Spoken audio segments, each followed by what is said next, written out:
Hello everyone. 39ನೇ ಪ್ರಶ್ನೆಯನ್ನ ನೋಡೋಣ. ಬ್ರೆಡ್ಡಿನ ಹಿಟ್ಟಿಗೆ ಅಡುಗೆ ಸೋಡಾ ಬೆರೆಸಿದಾಗ ಅದು ಉಬ್ಬುತ್ತದೆ ಏಕೆ? ಇಲ್ಲಿ ಬ್ರೆಡ್ಡಿನ ಹಿಟ್ಟಿಗೆ ಅಡುಗೆ ಸೋಡಾ ಏನಿದೆಯಲ್ಲ ಇದನ್ನ NaHCO3 ಅಂತ ಬರೀತೀವಿ. ಅಂದ್ರೆ ಸೋಡಿಯಂ ಹೈಡ್ರೋಜನ್ ಕಾರ್ಬೋನೇಟ್. ಇದು ಆಮ್ಲದಲ್ಲಿರುವಂತಹ H+ ಅಯಾನುಗಳ ಜೊತೆ ವರ್ತಿಸಿ ಏನಾಗತ್ತೆ, H2O, CO2 ಮತ್ತೆ ಆಮ್ಲದ ಸೋಡಿಯಂ ಲವಣ ಈ 3 ಉತ್ಪನ್ನಗಳನ್ನ ಕೊಡುತ್ತೆ.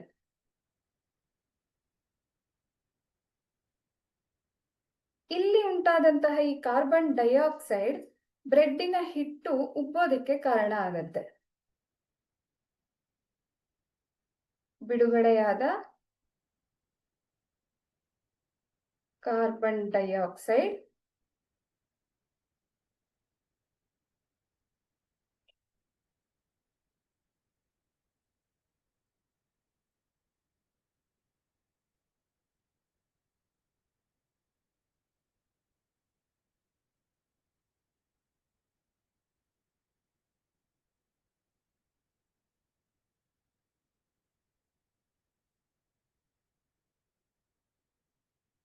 ಬ್ರೆಡ್ಡಿನ ಹಿಟ್ಟು ಉಬ್ಬೋದಕ್ಕೆ ಈ ಕಾರ್ಬನ್ ಡೈಆಕ್ಸೈಡ್ ಬಿಡುಗಡೆಯಾಗಿದ್ದು ಕಾರಣ ಆಗಿರುತ್ತೆ.